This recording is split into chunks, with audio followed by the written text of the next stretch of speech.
অনেকে আমাকে কমেন্ট করে যে সৌদি আরবের রেস্টুরেন্টের কাজ কেমন আর বেতন কি রকম রেস্টুরেন্টে।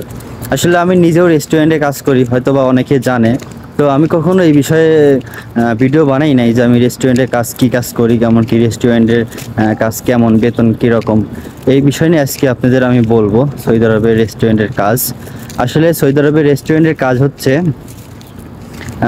বেশি রেস্টুরেন্ট সৌদি আরবে রেস্টুরেন্টে ওরা খাবার দাবার বেশি খায় সৌদিয়ার মানুষ, কারণ ওরা রান্না বাড়িতে খুবই কম করে। ওরা বেশিরভাগ বাইরে বাইরেই বেশি খায়, এজন্য রেস্টুরেন্টে অনেক রেস্টুরেন্ট সৌদি আরবে আর কফি শপগুলো। তো সৌদি আরবে রেস্টুরেন্টের কাজ হচ্ছে যেন এক এক রেস্টুরেন্টে এক এক ধরনের খাবার তৈরি হয়। তো আমাদের রেস্টুরেন্টে যে খাবারটা তৈরি হয় এটা হচ্ছে লেবনানি আইটেম, মানে লেবনানি দেশ আছে, এদের দেশের খাবার এই দেশে চলে। তা ওরা তো আরবি, এরাও আরবি, এজন্য খাবার সেম। তো আমরা রেস্টুরেন্টে আমি ডিউটি করি, আগে 12 ঘন্টা ডিউটি করতাম। তো এখন গরমের সময়ের জন্য ডিউটি একটু কমছে, এখন 10 ঘন্টা ডিউটি করি। তো সৌদি আরবে সব রেস্টুরেন্টের ডিউটি আবার সমান না। আমি যে রেস্টুরেন্টে ডিউটি করি সেটা হচ্ছে, ধরেন আমি 10 ঘন্টা ডিউটি করি, অন্যান্য রেস্টুরেন্ট আছে যে 12 ঘন্টা 13 ঘন্টা ডিউটিও করে। আবার আমার নিজের ক্ষেত্রেই বলি, আমার যখন কাস্টমার বেশি চাপ পড়ে যায়, মানে রেস্টুরেন্ট বন্ধ করার টাইম হয়ে গেছে, তারপরেও রেস্টুরেন্টে কাস্টমার আসে, তখন আমাদের সার্ভিস দিতে হয় সেমভাবে। এটার জন্য আমাদের কোনো টাকা এক্সট্রাভাবে পেমেন্ট করে না, কেমন কি ওভার টাইম হিসাবেও আসে না।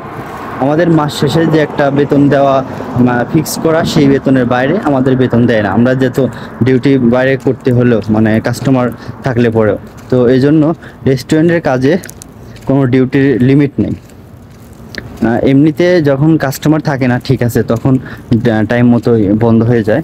আর যখন রেস্টুরেন্টের ডিউটি কাস্টমার থাকে, ডিউটি বেশি হয়ে যায়, এটা মেনে নিতে হবে।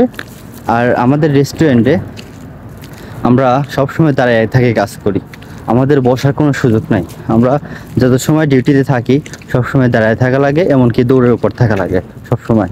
আর অন্যান্য কাজে হয়তো বা বসার সুযোগ আছে, কিন্তু রেস্টুরেন্টের কাজে আপনি বসতে পারবেন না, সবসময় দাঁড়া থাকতে হবে, দৌড়ের উপর থাকতে হবে। আর রেস্টুরেন্টের কাজে আপনি আবার আরামও আছে। আরাম সেটা হচ্ছে, যেমন কাস্টমার যদি না থাকে তখন আপনি বসে থাকতে পারবেন কিংবা ফোন চালাইতে পারবেন, কিন্তু কাস্টমার যখন থাকে তখন আপনি বসতে পারবেন না, বুঝছেন। এখন বলি সৌদি আরবের বেতন, রেস্টুরেন্টের বেতন সম্পর্কে। আসলে বেতন হচ্ছে আপনার কাজের উপর ডিপেন্ড করবে। আপনি সৌদি আরবের রেস্টুরেন্টে আসার পর কাজ যদি নতুন, আপনি কাজ না জানেন, তাহলে আপনার বেতন হবে 12 থেকে 1300 টাকা এর মধ্যে। আর যদি আপনি কাজ শিখে যান তখন আপনার 2000, 2500, 3000 পর্যন্ত বেতন হতে পারে, যদি আপনি কাজ শিখে যান। মানে কাজের উপর ডিপেন্ড করবে আপনার বেতনটা। আসলে সৌদি আরবে আপনার কাজ দেখবে, আপনার চেহারা দেখবে না, পড়াশোনা দেখবে না, কোনো কিছু দেখবে না। কাজ শিখে গেলে পরে তারপরে আপনার বেতন বাড়ে যাবে। এই জন্য বলি যে সৌদি আরবে আসার ক্ষেত্রে যে কোনো একটা কাজ শিখে আসবেন, রেস্টুরেন্টের কাজ শিখতে হবে এটা না, আপনি যে কোনো একটা কাজ শিখে আসবেন, অবশ্যই বেতন ভালো হবে।